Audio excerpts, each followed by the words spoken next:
You know who it is, the whore flick digger did Super 6 Big Mitch. And I'm kicking in doors with all three O's. And I'm bringing 28s, 101s because we Vegas Sun Sister Chronicles. And you in the Meadowlands. Yeah, you in the Meadows, man. And you already know what made me. 530. What that mean? Oh, that boy's a desert baby. Oh, yeah. Hubba Dub Scrub, 22-inch gold Dana Dames, and Big Bolo Yang, I can never sit on McLean's. Welcome to Vegas Chronicles with the whole Super 6 Mr. Digger Ditch Big Mitch. And today, like any other day, y'all know what we do. We kick actual factuals with no additives and no preservatives, just raw and uncut like what? Like summer sausages and crackers. You already know. Shout out to everybody that's rocking with your boy. Shout out to everybody that's been supporting my platform. Look, man, I don't get into the back and forth with nobody, but I'm gonna say this right here, and I'm gonna stand firmly on it. It's in regards to the pictures that was on Facebook. You know, they got this platform or whatever, or Facebook, that be posting like neighborhoods in California, mostly Crips, and then they got a few from Vegas, like the 60s, the 50s, Donna Street. It's different, photos. Well, they posted a photo of the NTGs, and on the photos was a picture of Durham. Well, I posted the photo on my channel, but on a photo on Facebook, a Hispanic got in the comments and said, "Come on now," and start laughing and say, "Vegas don't crack like that. He live out here." And we kind of went back and forth. I don't do the keyboard thing, you know what I mean, for obvious reasons. But let me just say this here to the Hispanic, because I know he watching. Look here, man. Make one. Y'all go get enough of poking the bear. One thing about Vegas, man, that you see you don't understand is that the reason why Vegas is the way it is now is because Vegas tore Vegas up. The gangs out here destroyed themselves, man. They were putting in that much work on each other. The only thing that stopped the worst war in Las Vegas, which was the Gershon Park Kingsmen's versus the Rolling 60s. And that war went on for years. The only thing that was stopping that was the federal government. They came in and they indicted the Rolling 60s. And that's what subsided that war. That was the last major traditional war in Las Vegas. After that, you had clique wars, mainly. Squad versus wood, so on and so forth. But you seem to think that because the neighborhoods out here are desolate, and they are. They tore the Gerson down a long time ago. They tore Cary Arms down. They tore Sierra Nevada Arms, which is the Brownies. They tore a lot of neighborhoods down. And they're in the process of tearing down the oldest project, which is Marble Manor, West Coast. But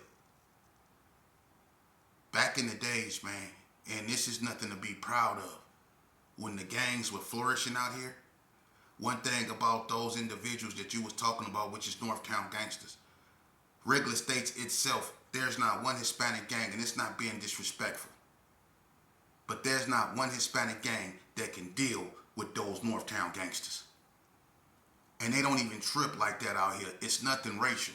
So you obviously got to be from California, Arizona, or Texas somewhere, because y'all the only ones that come out here with this superiority type complex, and I don't know where you get it from. Because out here in Vegas, we don't do small I's and big U's out here, man. You got to show us what you know, and that's really prevalent in prison.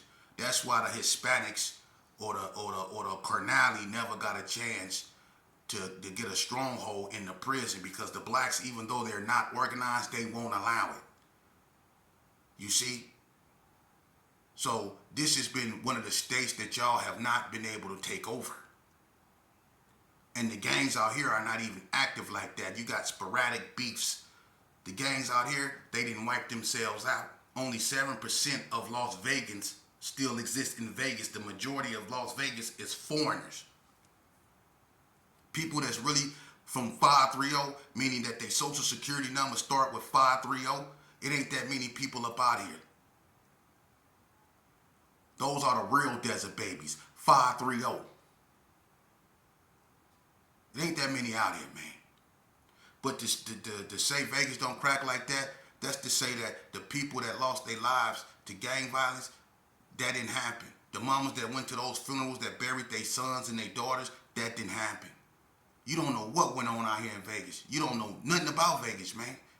You happy to be up out of California where it probably really crack at because y'all so close to each other, you know? But Vegas is one of the saddest stories ever untold because people that's not from Vegas always come out here and try to chronicleize Vegas history, which is stupid. You guys don't know nothing about Vegas, man. You don't.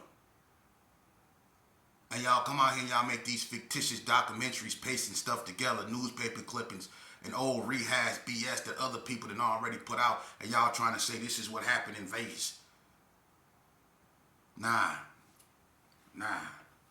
But that's besides the point, and I'm not going to spend too much time on that because, you know, I'm going to be honest with you, man. No disrespect to the Hispanics out here, man, but the Hispanics and the blacks ain't never been at each other's throat in Las Vegas like that, man. And to be quite frank, if it ever did go like that, and God forbid it, and I'm glad it didn't, the Mexicans, you know, I'm going to be honest with you. You got 28th Street, Sanchucos, Little Locos, you got Los Hermanos and Henderson, and then you got other Hispanic gangs that rolls up. You got 18 out here.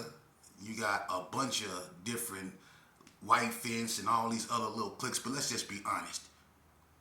If the Hispanic gangs and the black gangs ever went to war back in the heyday, it would have been ugly for the Hispanics, man. Because Donna Street and the Northtown gangs alone will run through those Mexicans, man. I'm just keeping it 100.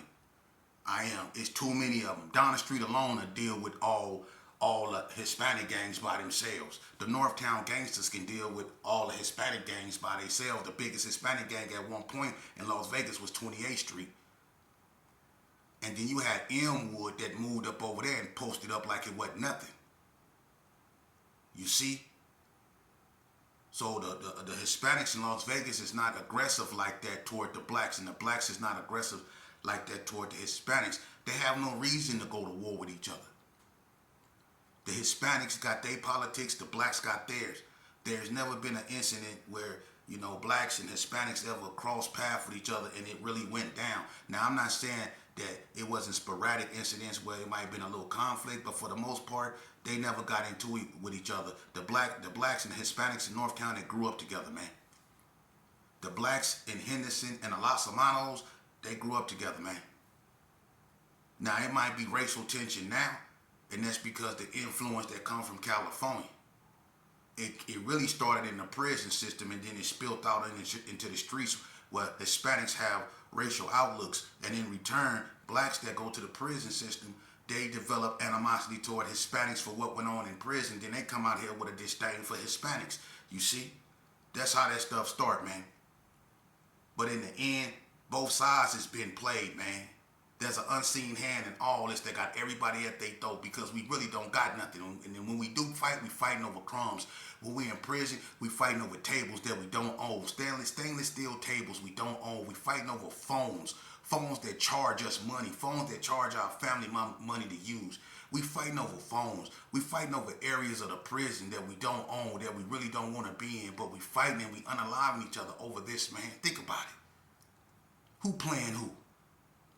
And when we unalive one another and we stab up one another, you know what they do? They complain that they don't got enough handcuffs. They complain that they don't have enough manpower. They complain that they don't have enough walkie-talkies. See, they let stuff happen. You know why? So they can get more money. That's what it's all about. It's about more money. And we always the pawn in their game, man. It's just like now. Now, stay with me. They trying to make the black face, the black man, the black people, the face of the new racist now. Even though we all know that a bunch of the attacks, a bunch of the violence, and a bunch of the hate that's being spewed come from the far right. I ain't saying that, you know, you don't have leftist radicals. You have them on both sides. Now I want to ask y'all a question. Really think about this. And I want to appeal to your common sense. To hell with the BS the media feeding you. To hell with the BS these crooked politicians is feeding you. To hell with the BS these race baiters is feeding you. Let me really, really speak to you. Now, when we talk about Mr. Kurt, right? was unalived for his beliefs per se, right? Now, I want y'all to tell me the difference.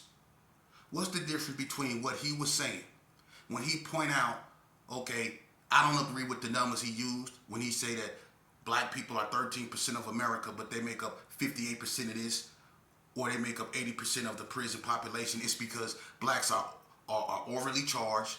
They're more prosecuted than others because they don't have the resources to hire lawyers, so they have a higher conviction rate. You know, but he come up with these numbers. Then he come up with, you know, degeneracy and stuff like that, black degeneracy.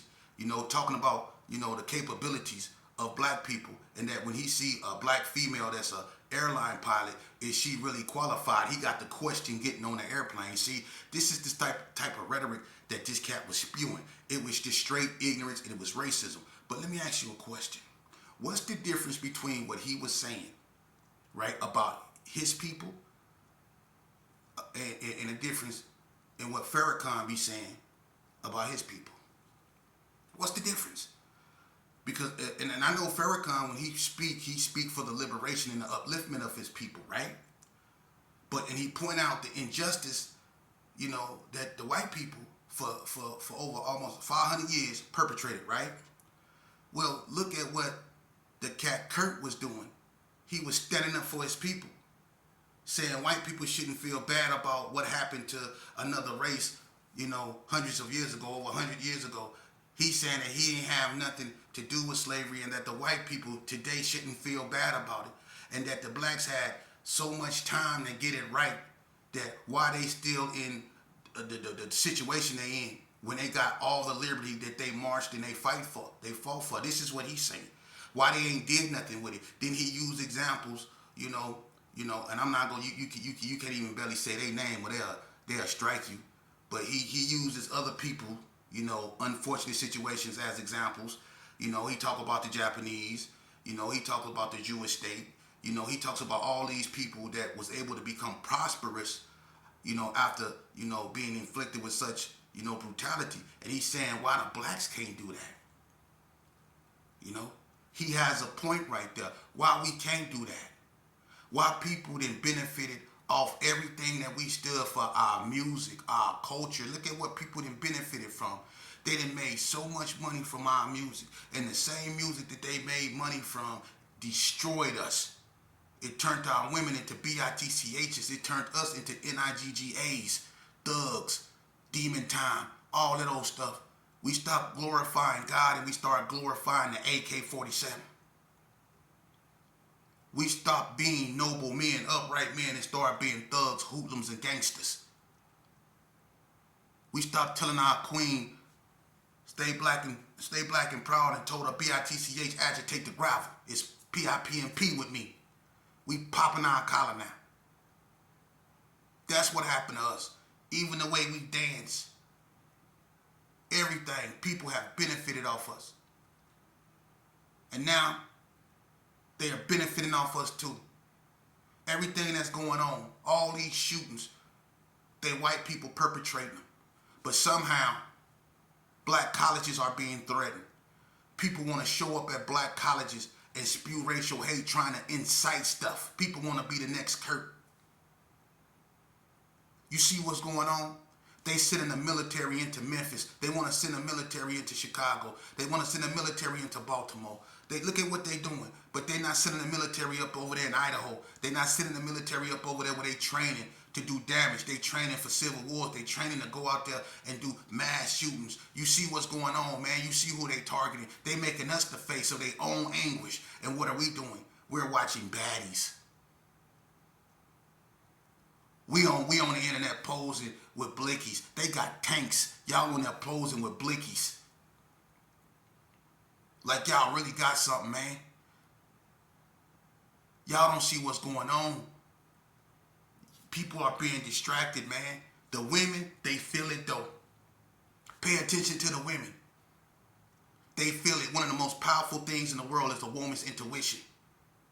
And they feel it. Women are walking around with a fear. They want to move, but they don't know where to go. They can feel something is coming.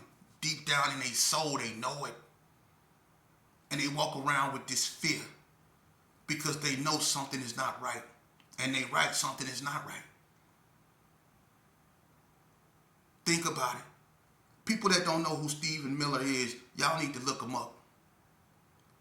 And you need to look up that speech that he gave when he was talking about how they built this, and he was talking about his lineages over there in Greece and all these other things and the monuments his ancestors built. Then he got to talking about you have nothing. You are nothing. You are jealous. You are envy of us. That's what he was saying. And those same words were uttered by Herman Goring of the SS, the Third Reich, during World War II. That's how he used the media to shape a point of view demonizing another people. That same rhetoric, it's like a war cry. And the people, them racist people, they hear it. But what are we doing in our communities, man? We still focus on carjacking. We still focused on each other. We still focus on robbing one another for the crumbs we got. Think about it. We better get our stuff together, brother, because it's about to get real serious, man. These peoples is around here selling 27-day survival kits, man.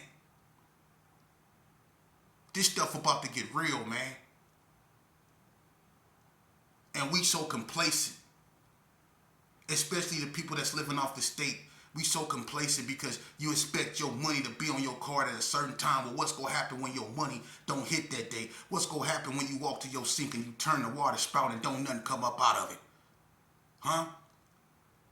What's going to happen when it's total chaos out there in the streets and people is raiding and they loot and they taking everything, they taking water and stuff, and you forced to drink up out the toilet because you ain't got nothing. See, you don't perceive that happening to you because you become so complacent in your ways. Like an obese man that sits on the couch that expect his TV show to come on every day and expect his Pepsi and his potato chips and his pork rinds to be on the table when he sit down. You see? You have become immersed in your ways. You have become immersed in the vanities of society. You have become immersed in your lower selves. And that's how, when it jump, that's where you're going to be stuck. Y'all going to be carjacking with your little blickies when everything go up. You're going to be breaking in somebody's house. You're going to be feuding with somebody on the internet. Then everything just go shut off. You see? You people better start preparing yourself, man. We have to understand that it's going to come a time when we go really realize that all we got is one another, man. Don't nobody like us. We the most hated race on the face of this earth. Yet everybody imitate us. They imitate our music. They want to walk like us. They want to get their lips big like us. They get these BBLs. They want to darken their skin like us. You got some of them actually coming out saying you need melanation. That melanation is more valuable than platinum. Yeah, melanin. Yeah, that component, the carbonation in our skin, which protects us from the sun. But at the same time, it attracts us to the sun because we are people of the sun. You see, we are melanated beings, carbonated beings. Understand that, man. You know, it breaks my heart that so many of us is going to probably leave here before we really understand what's going on. I mean, why we not marching and they already found 4, 5 bodies in Houston, and they trying to convince you that it's not a serial unaliver over there? Why are y'all listening to them people who ain't gonna tell y'all the truth, man? Y'all over there in Houston watching what's going on, just like the rest of America is. Y'all gonna let these people get on there and tell y'all what they want y'all to know, and they go tell y'all how they want y'all to feel. Y'all go sit up there and listen to them. Y'all got to be more vigilant, man. Y'all do. Y'all got to be more vigilant. You see what's going on. Did none of this start happening till after that, incident on Utah's college campus with Mr. Kurt? See? Did none of this? Think about it. Look at all the events that's taken place since that happened to him. You see?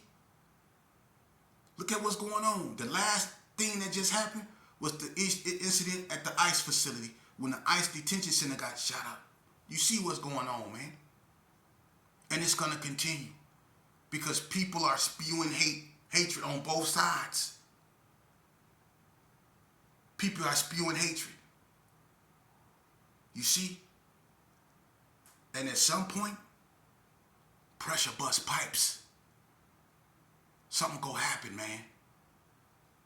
And that's sad. Because this is supposed to be the beacon of liberation. America was supposed to be the forerunner when it comes to democracy, freedom, all that. They went over there in other countries talking about they bringing liberation. They did that in Kosovo with Slobodan Milosevic and the Albanians and the Serbians. They did it in Iraq. They did it in Libya. You see? They talk about they bringing liberty, but we can't even find it here in our own soil, man. Y'all better pay attention, man, because we ain't nothing but pawns in their game, man. This is all about money. You see? It's all about money. It's not about us. They do things to keep us distracted. Your reality, what you see going on, is staged, man. All this stuff is staged, man. And we pawns in the game, man. Y'all better wake up. For real. Now is the time. Y'all better wake up or we go perish, man. For real, we go perish. Look at everything that pre-existed before us, man. Rome, Greece, Persia, the Egyptians, the Babylonians, the USSR, even Russia failed. The Soviet Union failed during the Cold War.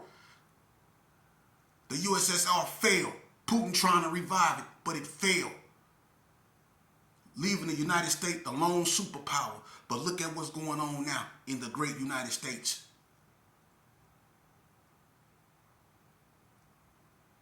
They talk about the bald eagle, huh? Yeah, that eagle bald. It ain't bald because it's bold. It's bald because it's stressed the hell out. For real, man. Now, people might not feel this video, and that's cool. But I love my people enough to tell them the truth, man. They perpetrating the game, man, out here trying to make us the scapegoats of their own animosity. It's white on white crime going on. It's white people against white people. This ain't got nothing to do with us. But they trying to make us somehow, while they at each other's throat, they got still find some way to bring us into the four-way. They still got a way, when they throwing rocks and stuff at each other, they still find a time to throw one or two of them at us, man. They trying to drag us up into their bull crap. We got enough problems of our own, man. And while they at each other's throat, this is the time and opportunity we need to take to get ourselves together while they distracted going at each other's throat. This is when we supposed to be getting on the same page, man. Don't that make sense? And everybody with these platforms, instead of going back at going against one another, telling people to pull up and do all this other bull crap that y'all be doing, don't y'all think this is the opportunity for us to be talking amongst one another, trying to get our stuff together while they distracted with one another? You see, because all them years that we was at each other's throat, Crip and Blood, Vice Lords and Disciples and all this stuff, when we was unalive with one another, you know what they was doing? They was getting their stuff together.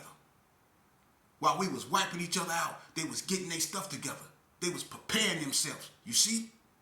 So now, while they at each other's throat, why don't we do what they did and prepare ourselves? Don't that make sense? Think about it. Let's start going out there in them neighborhoods and talking to our YNs, man, before they come up in there and do what they want to do, man. And y'all know what they want to do, man. They want to go up in there and they want to make them YNs an example, and they gonna do something so brutal, we go become up in arms, and they gonna use us up in arms as a mean to really bring in the military, man, and put everything on control movement. Then it's over with. He achieved what he want, authoritarianism. That's what he wants. Think about that, man. We got to understand They pay people that look like us to come feed us BS to keep us content, keep us cool. We got to stop letting these fake politicians and these bought off crooked politicians come in our neighborhood and feed us that bull crap. They traitors, man. Just like Al Sharpton. He wore a wire telling on a mob. Think about that, man. How could you ever trust him? When we know the 80% of the slave rebellions was crushed because somebody within the rebellion went and told Massa that they was about to rebel because they didn't want to lose. They got content. They got complacent. They were so used to being a slave, they couldn't see themselves as anything but a slave. So they went and told Massa that they was about to rebel. You think Al Sharpton ain't gonna do that because he come up over there and he peacefully protests with y'all? But when them cameras go off, you don't think he's shaking them people's hands? You don't think Reverend No Action Jackson is shaking them people's hands? They don't eat at Mom's Kitchen. They don't eat at soul food restaurants. They go to 5-star restaurants and limousines. They stay in 5-star hotels because they get paid to spew that bull crap they feeding us. Like they for us. They ain't for us. They for that mighty dollar, man. For real. Why you think they still preaching? They still preaching. They still protesting. And we still passing away. Think about it. Our condition ain't changed. But theirs have. They live in the Hamptons. They live in the suburbs. They take private jets. You see? To come up over there to lie to you. To tell you you a victim. You see? To pat you on your head to tell you it's going to be okay.